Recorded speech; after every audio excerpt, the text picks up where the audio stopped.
My name is Satyam Vyas. I'm the founder and CEO of Arthan. To start out with, I would just like to give everyone a background of Arthan for those of you who are joining us for the first time, and for those of you who are joining us for the second, third, or the nth time you might hear this thing in a repeated manner. So Arthan is a social enterprise dedicated to strengthening the impact sector in Asia. Through our work in capacity building and consulting support, we focus on human capital, organizational development, and thought leadership. Since our inception in 2016, we have worked with 1,000+ social impact organizations, mostly addressing their talent needs. But we also realized that we need to build this ecosystem further and bring in a lot more professionals to work in this space. So we do conduct forums, conferences, masterclass to educate people about the impact sector.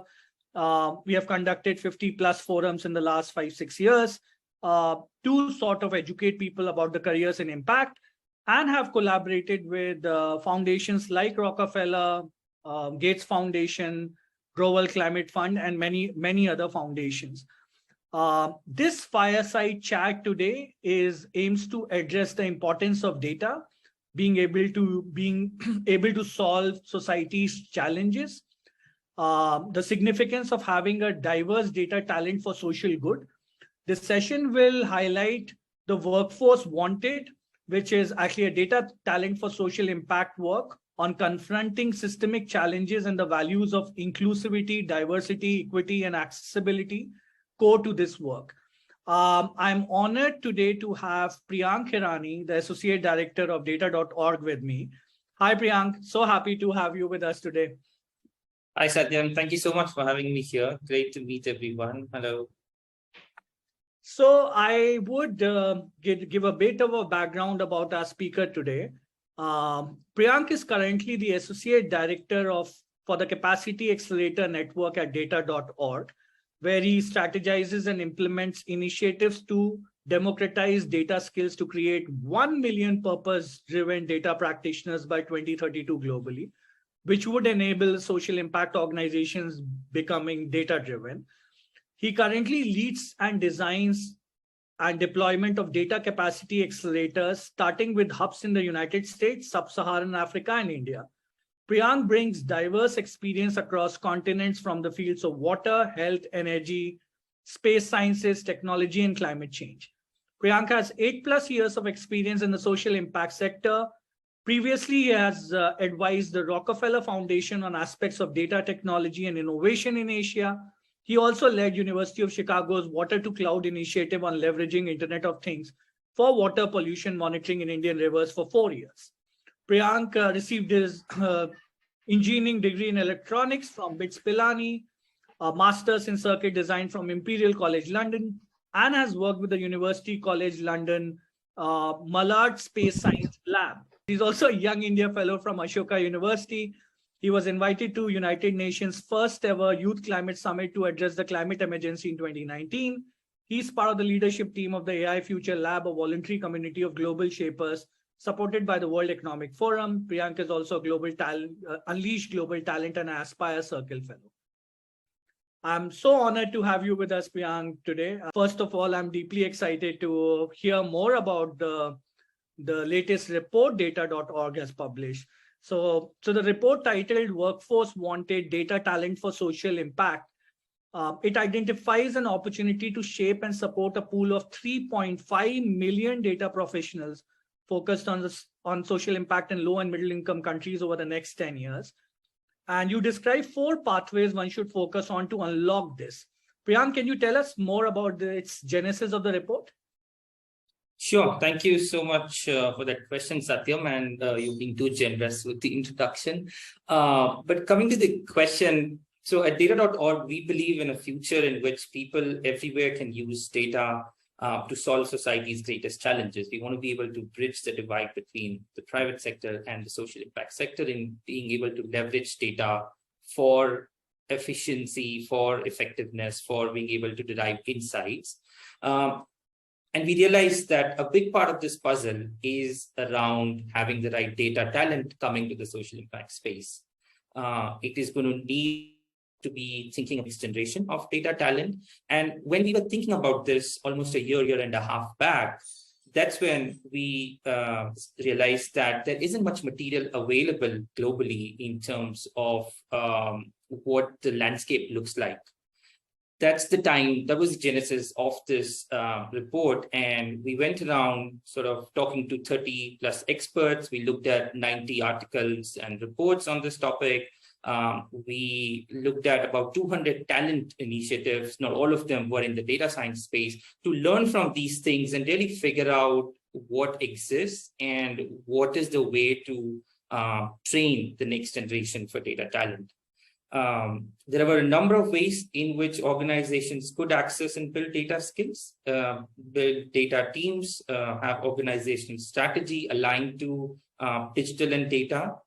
And from all of this analysis and synthesizing this information as a framework for considering the different approaches to building and growing skills and organization strength, we identified these 4 pathways.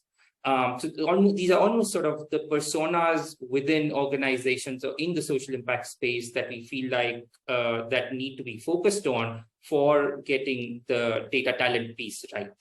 And to tell you a little bit about those 4 pathways, this is, it's not rocket science. This is very intuitive. This is new talent.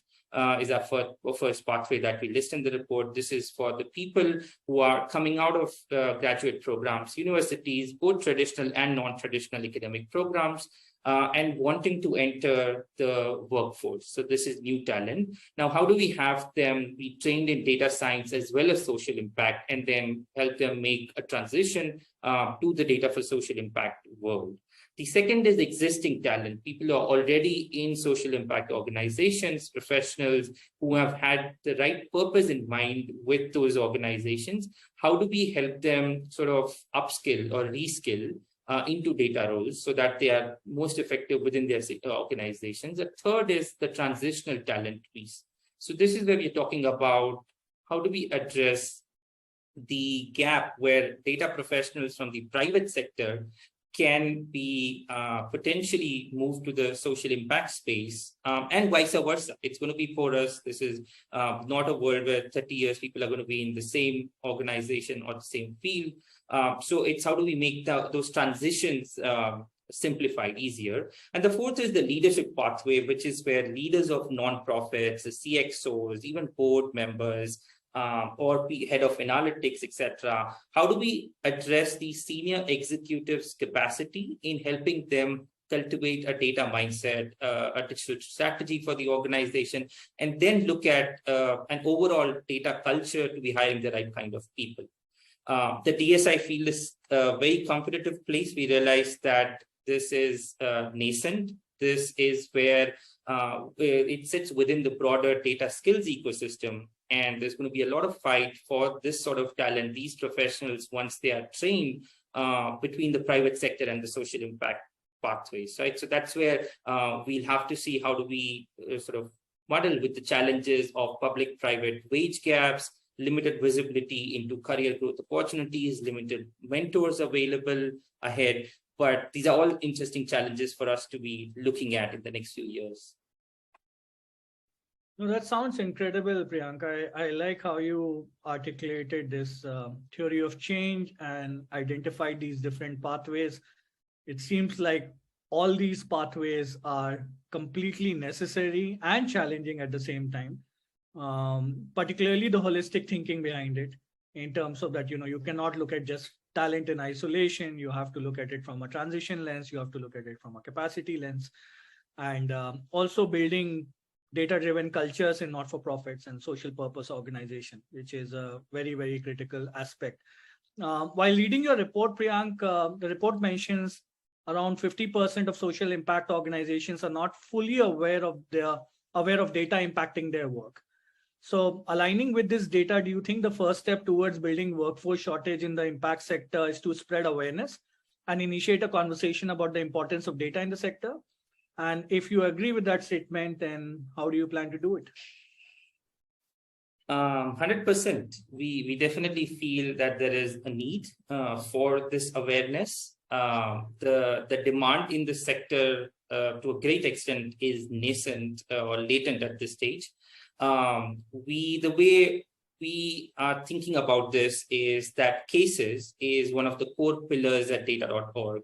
And as part of Data.org strategy. And what I mean by cases is that we try and identify organizations, people, leaders who are doing commendable work in the data and data science space within their local context, and bring out those stories, amplify those use cases to a global audience.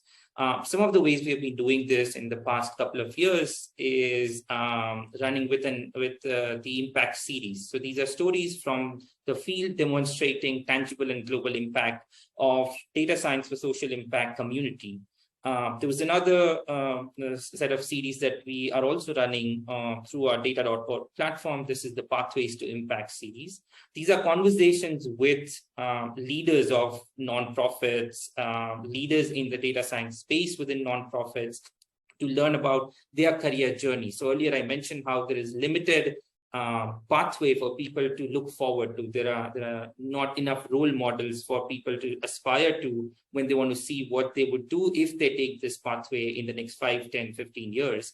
And so that is the motivation behind that series.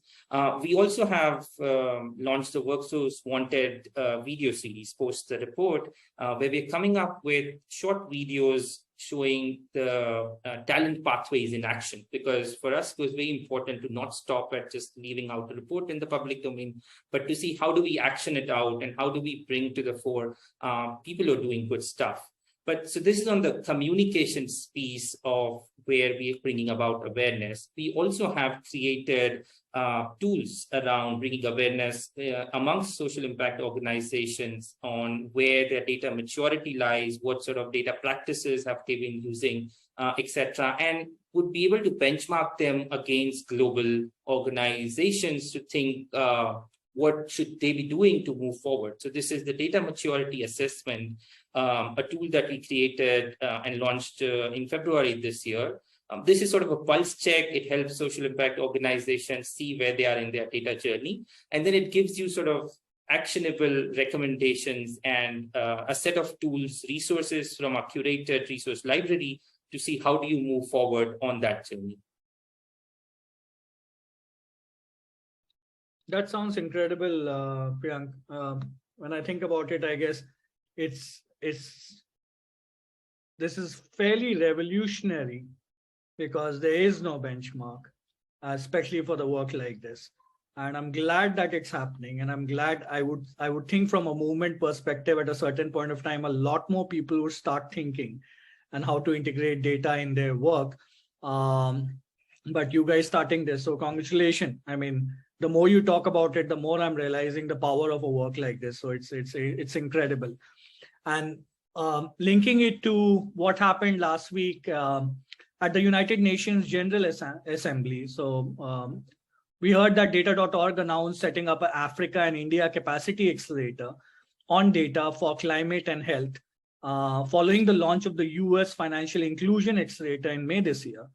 So I understand that your role is to design and ensure the success of these accelerators. What are they, and what does it specifically mean for India? If you can shed some more light on that. Sure. Yeah.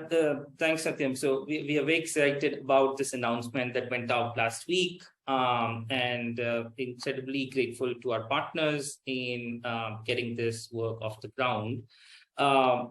We launched the data accelerator in the United States with the University of Chicago and 7 other partners earlier this year, and that was focused on financial inclusion.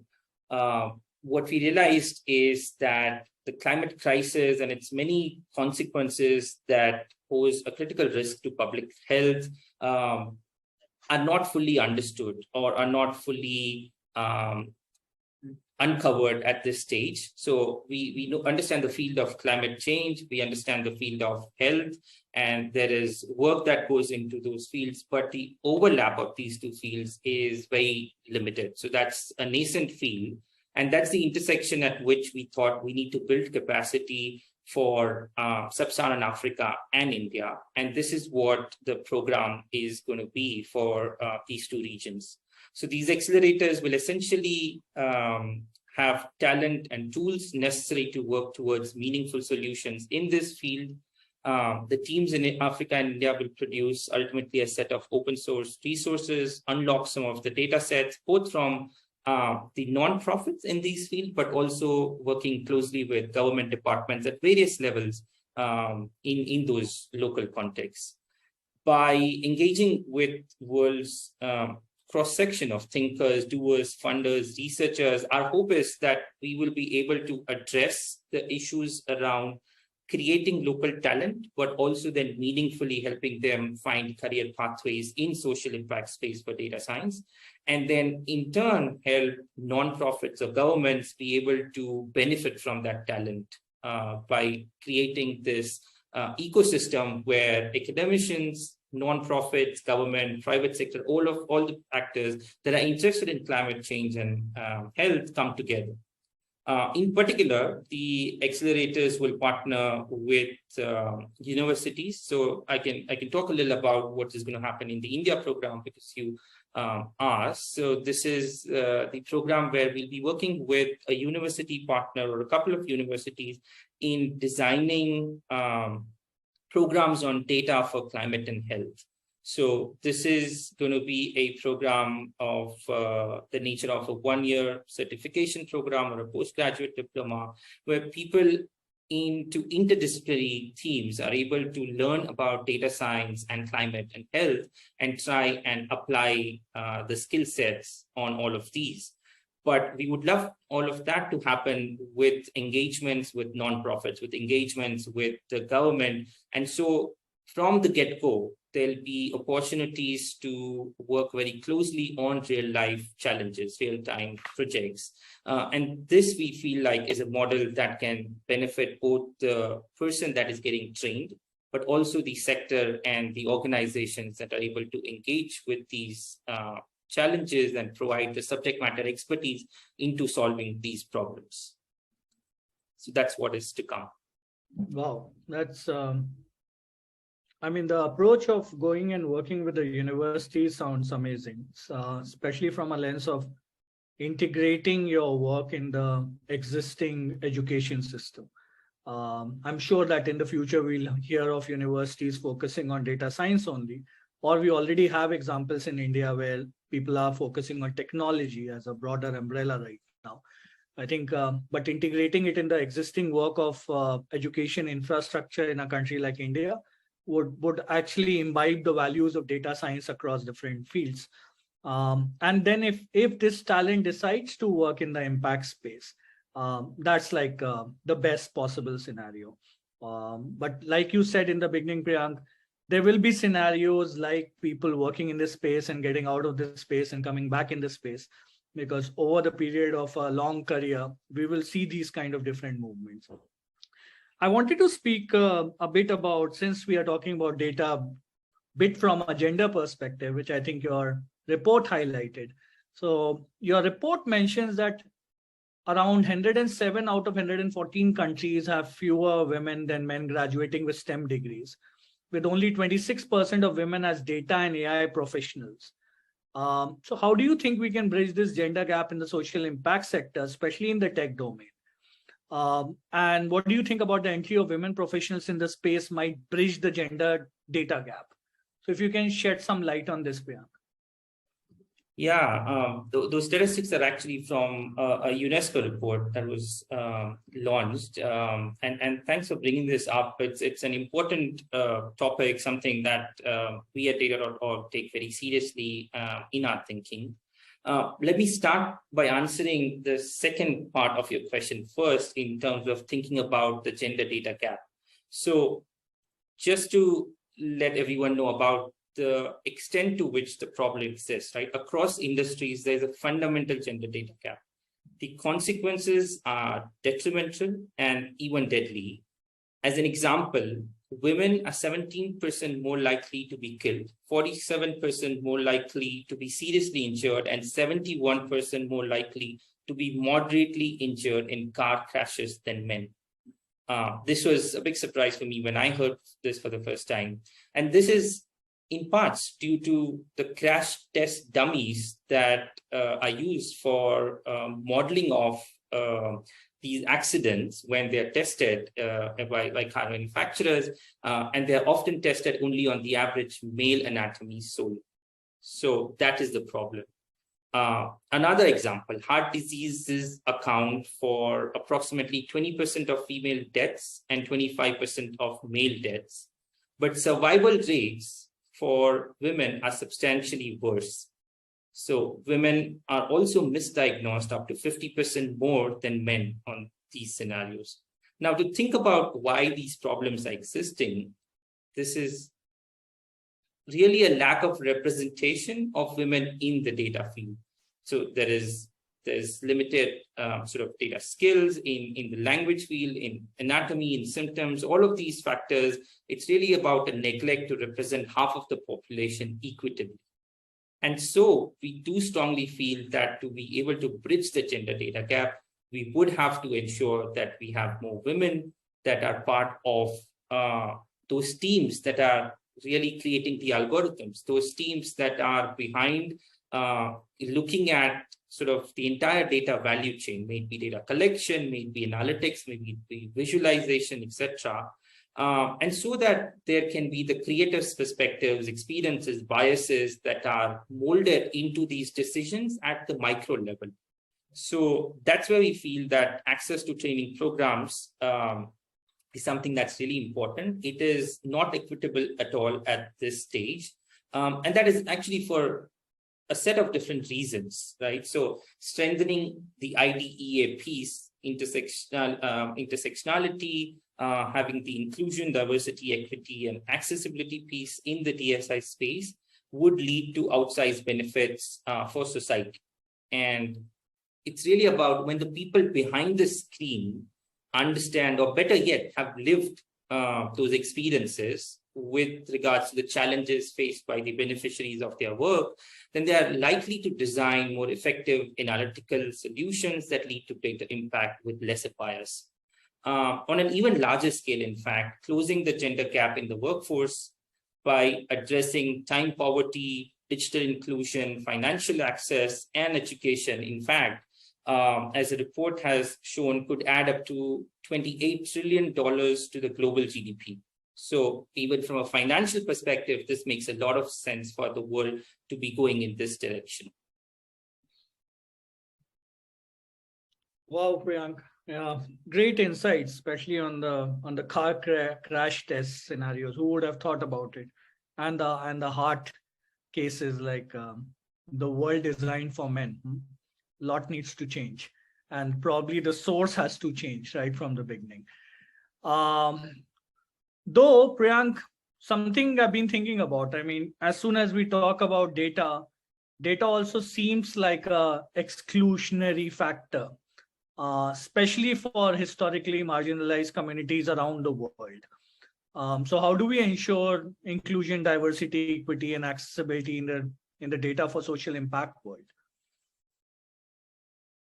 Yeah, and thanks for broadening up, right? So gender is one part of the IDEA conversation. There are historical discriminations, very different in each of the local contexts, right? For India, we would think about caste possibly. For the United States, it'll be around racial bias, etc.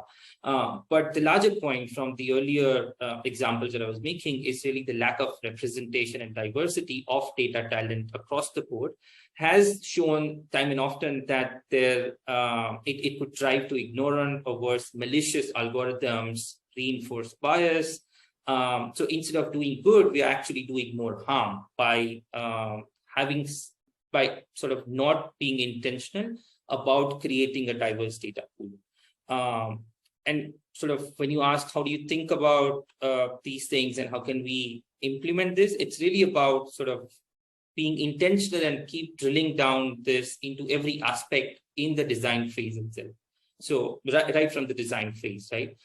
Centering IDEA in the DSI field has the potential to amplify impact and reduce the harm that is currently caused by the exclusion. So it ensures engagement with the broad and representative community of stakeholders. And it also ensures that there is transparency, there's distribution of resources. So really the benefits are manifold. We have seen in other fields how this is affected when we don't have diverse talent. And because we are at a stage where it's still nascent, we are building the field, one needs to be it's important for all of us to think about this in a very intentional manner and include it in all aspects of design and implementation. Thank you, Priyank, for that answer. Coming to you, Priyank, your career has been at an intersection of tech and social impact. What drove you to focus on capacity building? And if this capacity building happens in a manner you expect it to happen, what would the world look like in 2032? I think from my personal experiences, it was really about the challenges that I saw in the field in my work experiences that drove me to come to capacity building. So I used to work with University of Chicago, as you mentioned earlier, and I used to lead a data team that was working on water pollution data for looking at river water pollution through sensor-based real-time data. And when we were working on those programs, this was for 4 years before the pandemic hit, we realized that there were a number of challenges in identifying, recruiting, retaining, as well as supporting DSI talent when we wanted to work with them. As well as the talent that we were working with, oftentimes there were issues around thinking of where do we marry the domain expertise with data science skills? Or where do we find out the use cases that can help the people coming to work with us on these projects that are helpful for them to see how to move forward? There were also cases when there was the usual challenges of data. So there was not good data, not data that was well cleaned up, curated, etc. And so the kinds of challenges that I saw really helped me think about capacity building as an important component in this whole exercise.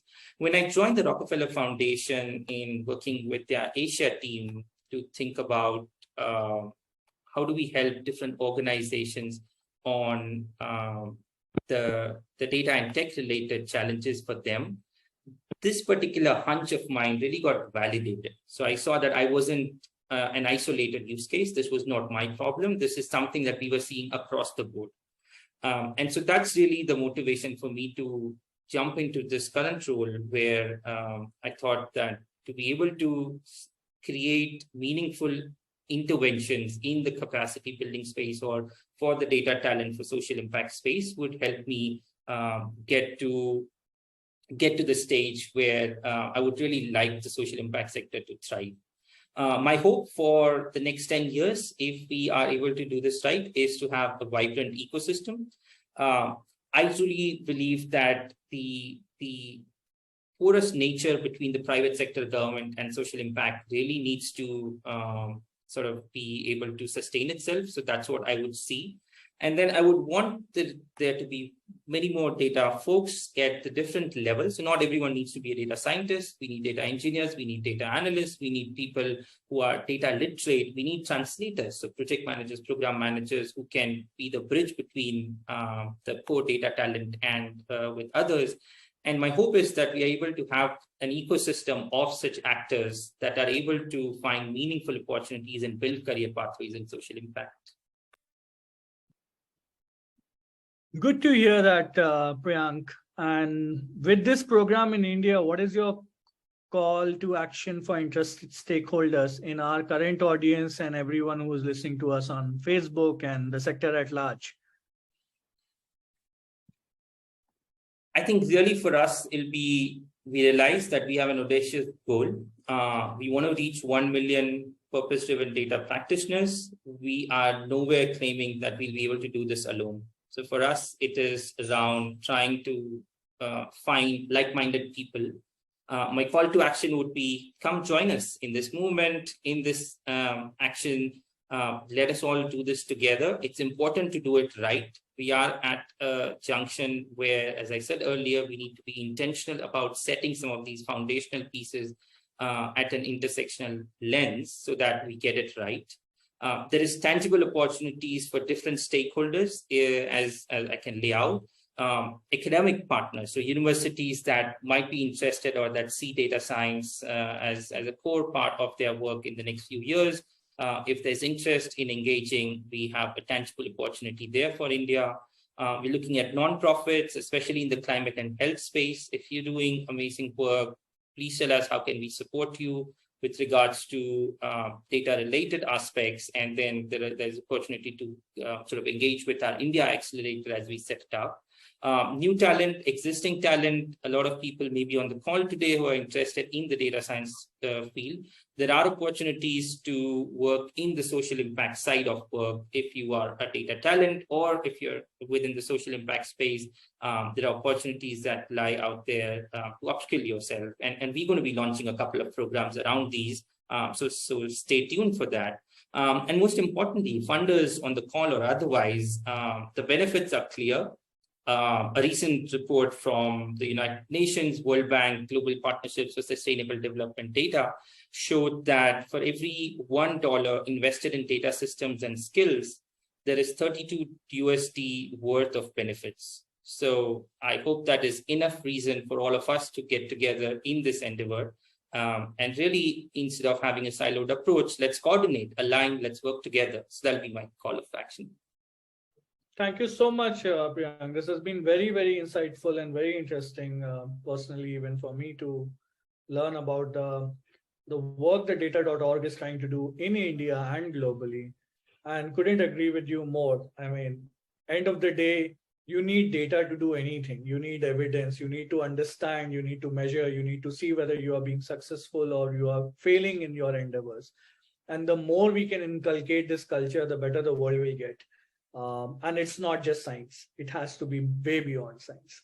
So with that, I think, though you talked about it, I have a question from Siddharth Gupta, who's talking about the fact that you guys, the report mentions, or the aspiration is to have 1 million data professionals.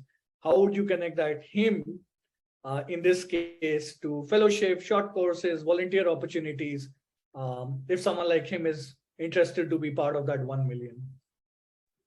Sure. Thanks for that question, Siddharth. And it hits the nail at the right place. So it's really about, we have the board, but what is the programmatic aspect, of what are we launching in India in particular? So I'm happy to let you know that with the announcement last week, we also had JPAL South Asia as our partner in India. And JPAL is going to be working with us in creating opportunities in terms of data fellowships for people to have short-term and long-term engagements with the nonprofit world, with the government partners, and they'll be curating these opportunities. They'll be doing the matchmaking. So all of that is to come. We are a few months away from it, so I don't want to give out too many details, but yeah, very much willing to be looking in those directions, and hopefully that helps you. Thank you, Priyank. Next question from Satiki. How do you contextualize the right data for the purposes of theoretical principles, frameworks that not-for-profit often implement in their work? I'm not sure I understand the question fully, and I don't think I'm an expert to answer this, but the question is, how do you contextualize the right data for purposes of theoretical principles, a framework that nonprofits often implement in their work? I would think that the nonprofits will be in a better place to know what data they need to use for the purposes they are identifying for themselves, right? So if it's what are the local contexts, and that's why for us it was important to not create programs which oftentimes happened in the past in the global north and then bring them to the global south. For us, it was important to create local talent, have nonprofits in that ecosystem be engaged with local talent. These are the people who best understand what is the right data for themselves. and then they are able to contextualize it for the purposes that they're looking for in terms of the answers they're looking for. But I don't know if I fully answered your question in that, Satyaki.